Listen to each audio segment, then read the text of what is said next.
করেন কোন সাহসে?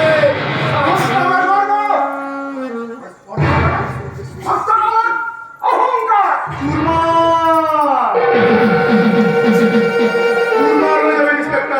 তাই আপনাকে আমি বলছি অযথা যেখানে সেখানে ওই গর্ব আর অহংকার এই দুটি অপব্যবহার করবেন না। রাজ্জাক বলিয়ে স্যার। তুমি মিত্র মিত্রকে বলো তোর সাজিয়ে রাখতে। আমি এলে কিন্তু শুটিং শুরু হবে। হ্যাঁ ঠিক আছে স্যার।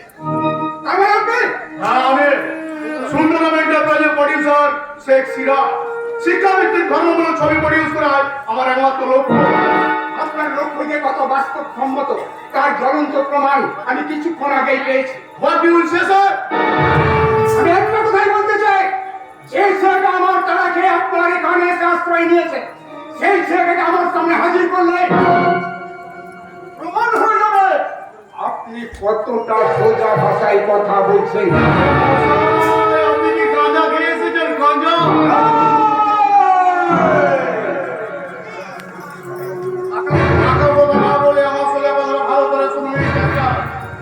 আপনি আমার অফিসে একটা নিরপরাধ ছেলেকে আপনি পিটিয়েছেন, এর জন্য আমি কিন্তু উপযুক্ত ব্যবস্থা নিতে পারি, কিন্তু আমি শান্তিপ্রিয় মানুষ, তাই আপনাকে আমি ক্ষমা করে দিলাম। আপনি এবার আসতে পারেন।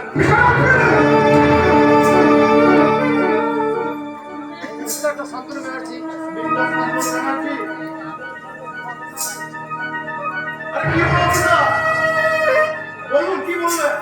আমাকে এলেবেলে আমি একটা কথাই বলতে চাই, আমাকে এলেবেলে পুলিশ অফিসার আমি এই শান্তনু ব্যানার্জি এলেবেলের পুলিশ অফিসার নয়।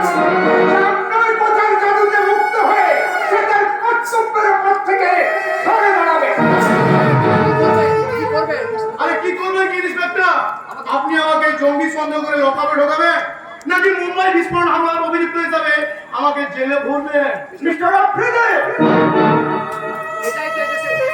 আরে এটাই তো দেশের নীতি স্যার। আপনারা চোর ধরতে না পেরে সাধু ঠাইয়ে প্রমোশন বাড়ান, ঘুষের লোভে স্মাগলারদের আপনারা চেক পোস্ট বের করে দেন, ওরাই আবার প্রকাশ্যে ক্রিমিনাল দায়ে তাদেরকে আপনারা জেলে ভরে দেন। এবার আমি জানতে চাই, আমি শেষবারের মতো জানতে চাই ওই যুবককে আমার হাতে তুলে দেবে কিনা। আরে যে নেই তাকে তুলে দেওয়ার কোনো প্রশ্নই নেই ইন্সপেক্টর। আছে কি নেই সেটা আপনার অফিসটা সার্চ করলে প্রমাণ হয়ে যাবে। অফিস সার্চ করবেন? হ্যাঁ আপনি অফিস সার্চ করতেই পারেন, কিন্তু তার আগে কাইন্ডলি আপনার কোর্টের সার্চিং অর্ডারটা দেখান। আরে কি হলো ইন্সপেক্টর, সব কপালে তুলছেন যে আপনি আমার অফিস সার্চ করতে এসেছেন, বাবা, অথচ আপনার কোর্টের অর্ডারটা আনেনি। আরে কেমন অফিসার আপনি? এই ব্রেন নিয়ে আপনি পুলিশে চাকরি করছেন? ওকে মিস্টার আফ্রিদি, কোন ব্রেন নিয়ে আমি পুলিশের চাকরি করছি ঠিক সময় জানিয়ে দেবো। সেটা আপনাকে কিন্তু আমি ঠিক সময়ে জানিয়ে দেব। তবে একটা কথা মনে রাখবেন, আর কখনো সত্য ছাড়ে না।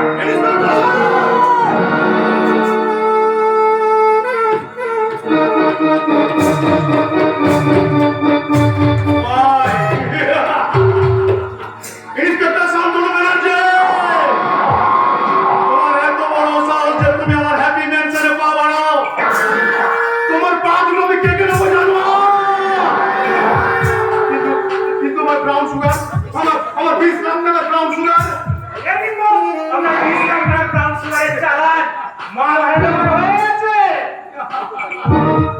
থ্যাংক ইউ কালিয়া।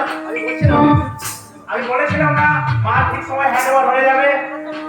আর এই জন্যই তো আমি রুস্তম কেটোদের ছেড়ে আমি তোমার উপর ভরসা করেছিলাম, কিন্তু একটা ব্যাপার আমাকে খুব চিন্তিত করে রেখেছে।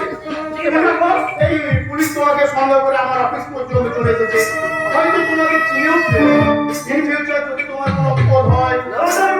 আপনাকে চিন্তা করতে হবে না, যতক্ষণ আমি মাল নিয়ে আসছিলাম ততক্ষণ আমি কারো কারো মুখ দেখে রেখেছিলাম। পুলিশের লোক চিনতে পারিনি বস। না না, তুমি এক করো, পুলিশ তোমাকে চিনুক বা নাই চিনুক, তুমি কয়েকটা দিনের জন্য গা ঢাকা দাও। আর শোনো, তোমার এই কাজের পুরস্কার হিসাবে তোমাকে আমি টাকাটা দিলাম, ঠিক আছে? 150,000 টাকা আছে, এই 50,000 টাকা দিয়ে তুমি লাইফটাকে এনজয় করো, যাও। তোমাকে এক সপ্তাহ জন্য ছুটি দিলাম, যাও। Good bye. এই কালিয়ার মতো অসংখ্য বিপদগামী যুবককে আমার পথে আমি কাজে লাগাবো, তারপর আমি আমার কালো ধান্দাটাকে আরো বাড়াবো। একটা হচ্ছে মাল্লু। এই মাল আর মাল্লুর লোভ দেখিয়ে আমি